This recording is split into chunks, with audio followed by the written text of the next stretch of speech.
आज आपण पाहतोय मोठ्या प्रमाणात निर्यात सुरू झालेली आहे।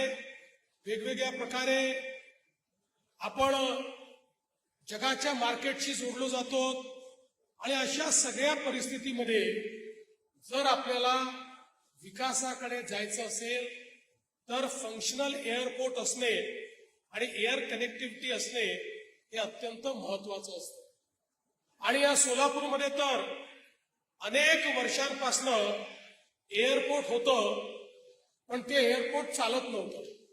पहिल्यांदा अनेक वर्षापूर्वी एअर सेवा सुरू झाली, ती 7 दिवसात बंद झाली।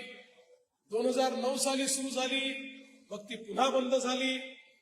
अशा पद्धतीनं या ठिकाणी एअर सेवा, हवाई सेवा ही काही सुरू होऊ शकत नव्हती।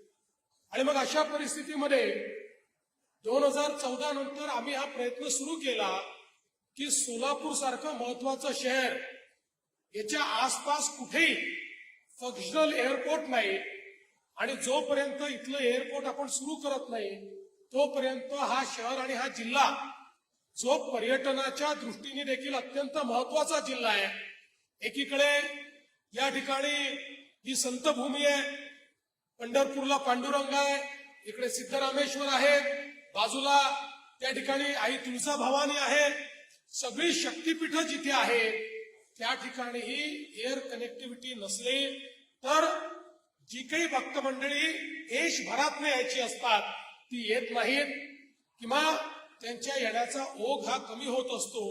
आणि म्हणून हे एअरपोर्ट सुरू केलं पाहिजे हा प्रयत्न आम्ही सुरू केला। त्याच्यामध्ये जेव्हा एअरपोर्ट अथॉरिटीची चर्चा झाली त्यावेळेस त्यांनी सांगितलं आम्ही एअरपोर्टचं काम